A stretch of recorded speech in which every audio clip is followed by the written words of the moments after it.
ಪ್ರೀತಿಯ ಸ್ನೇಹಿತರೆ, ಬಹುಶಃ ಇವತ್ತು ಕರ್ನಾಟಕದ ಎಲ್ಲ ಮಾಧ್ಯಮಗಳಲ್ಲಿ ಕೂಡ ಬೆಳಗ್ಗೆಯಿಂದ ಒಂದೇ ಚರ್ಚೆ ಮಾಡ್ತಾ ಇದ್ದಾರೆ. ಅದೇನು ಅಂತಂದ್ರೆ, ಸಿದ್ದರಾಮಯ್ಯನವರು ರಾಜೀನಾಮೆ ಕೊಡ್ತಾರಾ, ಸಿದ್ದರಾಮಯ್ಯನವರು ರಾಜೀನಾಮೆ ಕೊಡಬೇಕು ಯಾಕೆ, ಸಿದ್ದರಾಮಯ್ಯನವ್ರ ಮೇಲೆ ಎಫ್ಐಆರ್ ಆದ್ರೆ ಏನಾಗುತ್ತೆ, ಇಂಥ ಚರ್ಚೆಗಳನ್ನು ಮಾಡ್ತಾ ಕೂತಿದ್ದಾರೆ. ಆದ್ರೆ ನಾವು ಬಾಬಾ ಸಾಹೇಬ್ ಅಂಬೇಡ್ಕರ್ ಒಂದು ಸುಂದರವಾದ ಮಾತು ಹೇಳ್ತಾರೆ, ಯಾರು ಇತಿಹಾಸವನ್ನ ಅರ್ಥ ಮಾಡ್ಕೊಂಡಿಲ್ಲ ಅವರಿಂದ ಇತಿಹಾಸ ಸೃಷ್ಟಿ ಮಾಡೋದಕ್ಕೆ ಸಾಧ್ಯ ಇಲ್ಲ ಅಂತ. ಭಾರತ ದೇಶದ ಇತಿಹಾಸ ನೋಡಿದ್ರೆ ನಿಮಗೆ ಎಂತೆಂಥ ಹಗರಣಗಳು, ಎಂತೆಂಥ ಆರೋಪಗಳು, ಎಂತೆಂಥ ಕುಕೃತ್ಯಗಳನ್ನ ಮಾಡಿದವರು ಯಾವ ರೀತಿ ವರ್ತಿಸಿದ್ರು ಅಂಥವ್ರು ಇವತ್ತು ಸಿದ್ದರಾಮಯ್ಯನವ್ರನ್ನ ಇವತ್ತು ರಾಜೀನಾಮೆ ಕೇಳ್ತಾ ಇದ್ದಾರೆ. ನಾನು ಬೆಳಗ್ಗೆ ಪತ್ರಿಕೆ ನೋಡ್ತಾ ಇದ್ದೆ, ಕುಮಾರಸ್ವಾಮಿ ಅವರು ಹೇಳಿಕೆ ಕೊಡ್ತಾರೆ, ಸಿದ್ದರಾಮಯ್ಯನವರು ರಾಜೀನಾಮೆ ಕೊಡ್ಲಿ ಅಂತ ನಾನು ಹೇಳ್ತಾ ಇಲ್ಲ, ಆದ್ರೆ ಸಿದ್ದರಾಮಯ್ಯನವರು ಕಾನೂನಿನ ಆಶ್ರಯವನ್ನು ಪಡ್ಕೊಳ್ತಾರ ಹಾಗೆ ಹೀಗೆ ಅಂತೆಲ್ಲ ನೈತಿಕ ಹೊಣೆಯನ್ನ ಹೊತ್ತು ಅವ್ರು ಹೆಂಗ್ ನಡ್ಕೋತಾರ ನೋಡ್ಬೇಕು ಅಂತ ನಾನು ಕೇಳ್ತಾ ಇದ್ದೀನಿ ಅಂತಂದ್ರು. ಹಾಗಾದ್ರೆ ಮಾನ್ಯ ಕುಮಾರಸ್ವಾಮಿ ಅವರು ಕೂಡ ಬೇಲ್ ಮೇಲಿದ್ದಾರೆ. ಇವತ್ತು ಏನೋ ಒಂದು ಆ ಗಣಿ ಹಗರಣದ ವಿಚಾರದಲ್ಲಿ ಆ ಸಾಯಿ ವೆಂಕಟೇಶ್ವರ ಮೈನಿಂಗ್ ಕಂಪನಿಯ ಹೆಸರಿನಲ್ಲಿ ಇವರ ಹೆಸರು ತಳಕು ಹಾಕೊಂಡಿದೆ.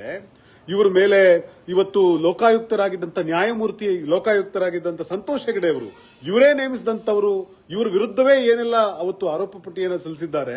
ಏನಿವತ್ತು ಕುಮಾರಸ್ವಾಮಿ ಅವರು ಬೇಲ್ ಮೇಲಿದ್ದಾರೆ, ಇವರು ಇವತ್ತು ಕೇಂದ್ರ ಮಂತ್ರಿಯಾಗಿದ್ದಾರೆ. ಇವರಿಗೆ ನೈತಿಕತೆಯ ಪ್ರಶ್ನೆ ಬಂದು ಇವರು ರಿಸೈನ್ ಮಾಡೋದಕ್ಕೆ ತಯಾರಿಲ್ಲ. ಕರ್ನಾಟಕ ರಾಜ್ಯದಲ್ಲಿ ಹಿಂದೆ ಇಂಥ ಅನೇಕ ಪ್ರಕರಣಗಳು ನಡೆದಿದ್ದಾವೆ. ನಾನು ಹೇಳ್ತಾ ಇರೋದು ಇವ್ರು ಕೊಡ್ಲಿಲ್ಲ ಅದಕ್ಕೆ ನಾನು ಕೊಡಲ್ಲ, ಇದು ಸಿದ್ದರಾಮಯ್ಯನವ್ರ ಡಿಫೆನ್ಸ್ ಅಂತಲ್ಲ. ಆದ್ರೆ ಬಹಳ ಮುಖ್ಯವಾಗಿ ನೀವು ಅರ್ಥ ಮಾಡ್ಕೋಬೇಕಿರೋದು ಏನು ಅಂತಂದ್ರೆ, ನೀವು ಗುಜರಾತ್ನಲ್ಲಿ ನಡೆದಂತ ಗಲಭೆ ಏನಿದೆ, ಗುಜರಾತ್ನಲ್ಲಿ ನಡೆದಂತ ದಂಗೆ ಏನಿದೆ, ಸುಮಾರು 2,000 ಜನ ಅಮಾಯಕ ಜನರು ಸತ್ತು ಹೋದ್ರು. ಅದೊಂದು ಗವರ್ನಮೆಂಟ್ ಸ್ಪಾನ್ಸರ್ಡ್ ದಂಗೆ. ಅದು ಸರ್ಕಾರದಲ್ಲಿದ್ದಂತ ಮುಖ್ಯಮಂತ್ರಿನೇ ಅವತ್ತು ನರೇಂದ್ರ ಮೋದಿ ಅವರು ಸರ್ಕಾರದೊಳಗಡೆ ಇದ್ರು, ಇವರ ಸ್ಪಾನ್ಸರ್ಶಿಪ್ ಅಲ್ಲಿ ನಡೆದಂತ ದಂಗೆ ಅದು. ಅಂತ ದಂಗೆಗೆ ಕಾರಣರಾಗಿ 2,000 ಅಮಾಯಕ ಜೀವಗಳು ನಡುಬೀದಿಯಲ್ಲಿ ಹೆಣವಾಗಿ ಬಿದ್ದಂತ ಸಂದರ್ಭದಲ್ಲಿ ನೈತಿಕ ಹೊಣೆಯನ್ನ ಹೊತ್ತು ನೀವು ರಾಜೀನಾಮೆ ಕೊಡಲೇ ಇಲ್ಲ. ತೀರಾ ಇತ್ತೀಚೆಗೆ ಬಿಲ್ಕಿಸ್ ಬಾನು ಅನ್ನುವಂತ ಒಬ್ಬ ಹೆಣ್ಮಗಳ ಮೇಲೆ ರೇಪ್ ಆಗಿ, ಅಂದ್ರೆ ಅದೇ ಒಂದು ಸಂದರ್ಭದಲ್ಲಿ ರೇಪ್ ಆಗುತ್ತೆ, ಅವಳ ಇಡೀ ಮನೆಯವರನ್ನ, ಕುಟುಂಬದವರನ್ನ ಅವಳ ಕಣ್ಣೆದುರುಗಡೆ ಕೊಲ್ತಾರೆ.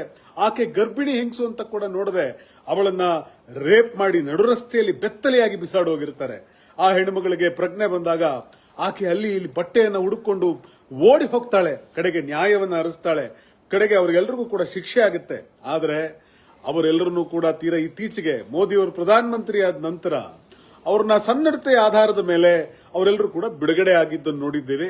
ಬಿಜೆಪಿಯ ನಾಯಕರು, ನೈತಿಕತೆ ಇದ್ದವರು ಯಾವ ರೀತಿ ವರ್ತಿಸ್ತಾರೆ ಅಂತಂದ್ರೆ, ಅವರು ಸಂಸ್ಕಾರಿ ಬ್ರಾಹ್ಮಣ, ಅವರೆಲ್ಲರೂ ಪಾಪ ಬಹಳ ಹೋಗ್ಬಿಟ್ಟು ಅವರಿಗೆ ಹಾರಗಳನ್ನ ಹಾಕಿ, ತುರಾಯಿಗಳನ್ನ ಹಾಕಿ, ತಿಲಕಗಳನ್ನ ಹಾಕಿ ಸ್ವಾಗತ ಮಾಡ್ತಾರೆ. ಎಲ್ಲಿ ಹೋಗಿತ್ತು ಸರ್ ನೈತಿಕ ಪ್ರಶ್ನೆ? ಇವತ್ತು ನೈತಿಕತೆಯ ಪ್ರಶ್ನೆ ಬಗ್ಗೆ ತಾವು ಮಾತನಾಡ್ತಾ ಇದ್ದೀರಿ. ಸಿದ್ದರಾಮಯ್ಯನವರ ಆಡಳಿತದ ಅವಧಿಯೊಳಗಡೆ, ಸಿದ್ದರಾಮಯ್ಯನವರ ಆಳ್ವಿಕೆಯಲ್ಲಿ ಕರ್ನಾಟಕ ರಾಜ್ಯದಲ್ಲಿ ಲಾ ಅಂಡ್ ಆರ್ಡರ್ ಕುಸಿದು ಬಿದ್ದಿಲ್ಲ, ಜನಸಾಮಾನ್ಯರ ಲೂಟಿ ನಡೆದಿಲ್ಲ, ಜನಸಾಮಾನ್ಯರ ಹತ್ಯೆ ಆಗಿಲ್ಲ. ಸಿದ್ದರಾಮಯ್ಯನವರ ಆಳ್ವಿಕೆಯ ಈ ಅವಧಿಯೊಳಗಡೆ ಕರ್ನಾಟಕ ರಾಜ್ಯದ ಸಾವಿರಾರು ಕೋಟ್ಯಾಂತರ ಜನ ಹೆಣ್ಣು ಮಕ್ಕಳಿಗೆ, ಬಡವರಿಗೆ ಅನುಕೂಲ ಆಗುವಂತ ಅನೇಕ ಕಾರ್ಯಕ್ರಮಗಳನ್ನು ಯೋಜನೆಗೆ ತಂದಿದ್ದಾರೆ, ನುಡಿದಂತೆ ನಡೆದಿದ್ದಾರೆ. ನೇರವಾಗಿ ಸಿದ್ದರಾಮಯ್ಯನವರ ಮೇಲೆ ಯಾವುದೇ ದೊಡ್ಡ ಭ್ರಷ್ಟಾಚಾರದ ಆರೋಪ ಕಳೆದ 40 ವರ್ಷಗಳಿಂದ ಕೂಡ ಇಲ್ಲ. ಇವತ್ತು ಸಿದ್ದರಾಮಯ್ಯನವರ ಬಗ್ಗೆ ಏನು ಆರೋಪ ಮಾಡ್ತಿದ್ದಾರೆ, 3 ಎಕರೆ ಜಮೀನು ಹೆಸರಿಟ್ಟುಕೊಂಡು ನೀವು ಉಪ ಮುಖ್ಯಮಂತ್ರಿ ಸ್ಥಾನದಲ್ಲಿ ಕೂತಿದ್ದಂತ ವ್ಯಕ್ತಿನ ನೀವೇ, ಬಿಜೆಪಿ ಸರ್ಕಾರದವರೇ ಅಧಿಕಾರದಲ್ಲಿದ್ದಾಗ, ಇವರೇ ಮುಖ್ಯಮಂತ್ರಿ ಆಗಿದ್ದಾಗ, ಇವರ ಮಂತ್ರಿನೇ ಮೈಸೂರಿನ ಉಸ್ತುವಾರಿ ಸಚಿವನಾಗಿದ್ದಾಗ, ಇವರದ ಬಿಜೆಪಿಯ ನಾಯಕನೇ ಮೂಡಾದ ಅಧ್ಯಕ್ಷನಾಗಿದ್ದಾಗ, ಇವರು ಅಕ್ರಮವಾಗಿ ವಶಪಡಿಸಿಕೊಂಡಂತ ಭೂಮಿಗೆ ಬದಲಿಯಾಗಿ ನೀವು ಕೊಟ್ಟಂತ ಜಮೀನಿನ ಪ್ರಕರಣ ಇದೇನು, ಇದೆಲ್ಲವನ್ನು ಕೂಡ ಇನ್ನೂ ಸುದೀರ್ಘವಾದಂತ ಚರ್ಚೆ ನಡೆಯೋದಿದೆ, ನಡೀಲಿ.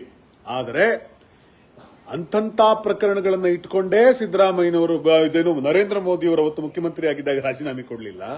ಇವತ್ತು ಹಾಲಿ ಕುಮಾರಸ್ವಾಮಿ ಅವರು ತಾವು ಬೇಲ್ ಮೇಲಿದ್ದು ಕೂಡ ಅವರು ರಾಜೀನಾಮೆ ಕೊಡ್ತಾ ಇಲ್ಲ.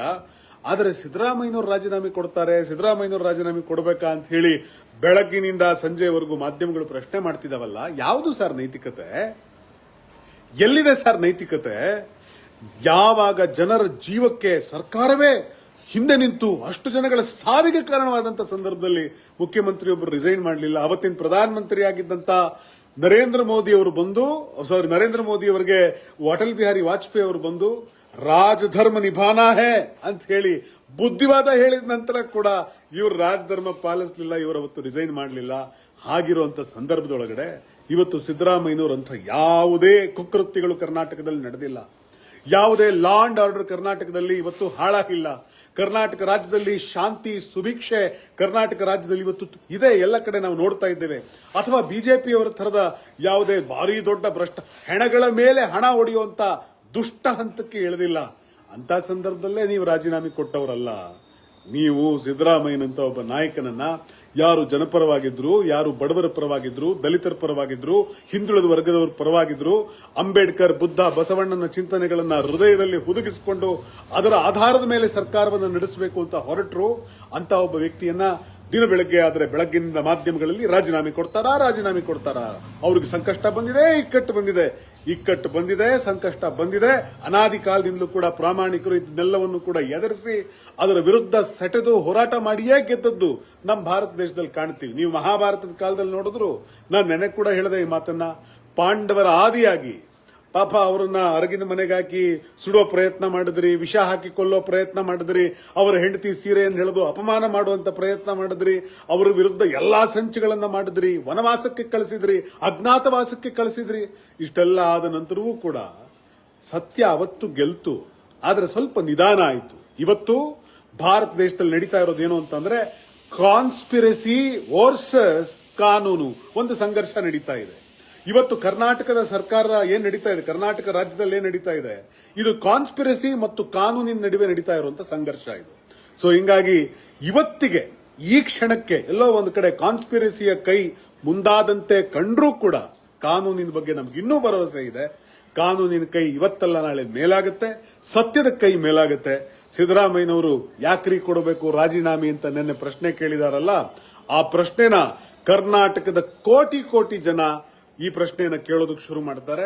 ಸಿದ್ದರಾಮಯ್ಯನವ್ರ ಜೊತೆಗೆ ಡಿ ಕೆ ಶಿವಕುಮಾರ್ ಅವರಿದ್ದಾರೆ, ಸಿದ್ದರಾಮಯ್ಯನವ್ರ ಜೊತೆಗೆ ಮಲ್ಲಿಕಾರ್ಜುನ್ ಖರ್ಗೆ ಸಾಹೇಬರಿದ್ದಾರೆ, ಸಿದ್ದರಾಮಯ್ಯನವ್ರ ಜೊತೆಗೆ ಇಡೀ ಕಾಂಗ್ರೆಸ್ ಪಕ್ಷ ಇದೆ, ಸಿದ್ದರಾಮಯ್ಯನವ್ರ ಜೊತೆಗೆ ಕರ್ನಾಟಕದ ಕೋಟಿ ಬಡ ಜನತೆ ಗಟ್ಟಿಯಾಗಿ ನಿಂತಿದೆ. ಹೀಗಾಗಿ ಇದನ್ನ ಹೆದರ್ಕೊಳ್ಳೋ ಪ್ರಶ್ನೆ ಇಲ್ಲ. ಒಂದು ಸವಾಲಾಗಿ ಕರ್ನಾಟಕ ಸರ್ಕಾರ ಸ್ವೀಕಾರ ಮಾಡುತ್ತೆ. ಇದನ್ನ ಸವಾಲಾಗಿ ಸಿದ್ದರಾಮಯ್ಯನವರು ಮತ್ತು ಕಾಂಗ್ರೆಸ್ ಸ್ವೀಕಾರ ಮಾಡಿದ್ದಾರೆ ಅನ್ನೋದನ್ನ ನಾನು ಜನರಿಗೆ ಮತ್ತು ಮಾಧ್ಯಮದವರಿಗೆ ಕೂಡ ಈ ಮೂಲಕ ಹೇಳಲಿಕ್ಕೆ ಬಯಸ್ತೀನಿ. ನಮಸ್ಕಾರ.